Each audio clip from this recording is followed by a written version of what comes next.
This is TechCrunch. No wonder Google is desperate for more power. The company's data centers more than double their electricity use in just 4 years. The eye-popping stat comes from Google's most recent sustainability report, which it released late last week. In 2024, Google data centers used 30.8 million megawatt hours of electricity.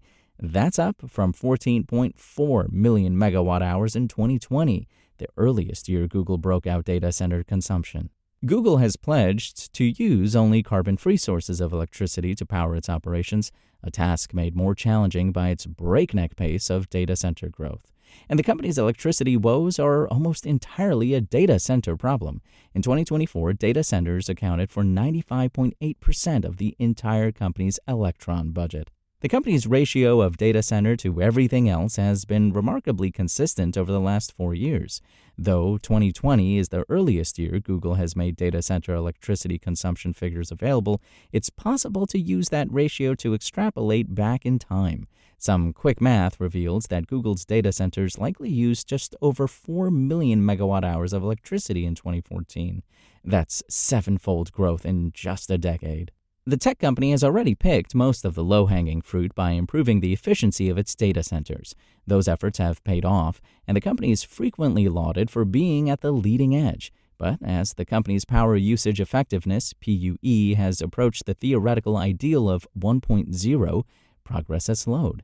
Last year, Google's company-wide PUE dropped to 1.09, a 0.01 improvement over 2023, but only 0.02 better than a decade ago.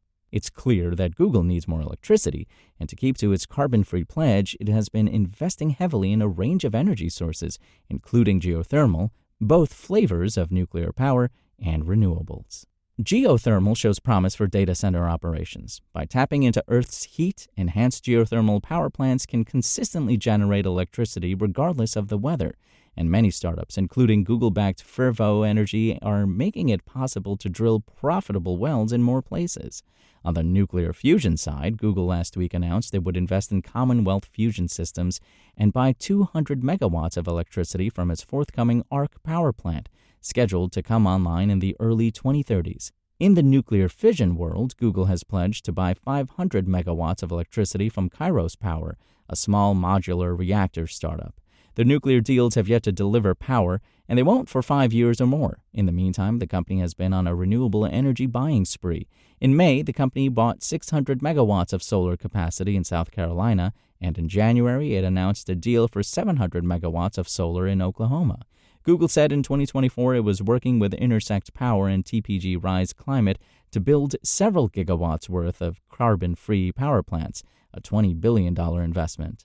The outlay isn't surprising given that solar and, to a lesser extent, wind are the only two sources of power that are readily available before the end of the decade. New nuclear power plants take years to permit and build, and even the most optimistic timelines don't see them connecting to the grid or a data center before the end of the decade. Natural gas, which the U.S. has plenty of, is hamstrung by 5-plus-year wait lists for new turbines. That leaves renewables paired with battery storage. Google has contracted with enough renewables to match its total consumption, though those sources don't always deliver electrons when and where the company needs them. When we announced to the world that we would achieve that 100% annual matching goal, we were very clear that wasn't the end state, Michael Terrell, Google's head of advanced energy, told reporters last week. The end game was 24/7 carbon-free energy around the clock everywhere we operate at all times. Google has some work to do. Worldwide, the company has about 66% of its data center consumption matched to the hour powered by carbon-free electricity. But that average papers over some regional challenges. While its Latin American data centers hit 92% last year, its Middle East and Africa facilities are only at 5%. Those hurdles are part of why Google is investing in stable, carbon-free sources like fission and fusion, Terrell said. In order for us to eventually reach this goal, we are going to have these technologies, he said.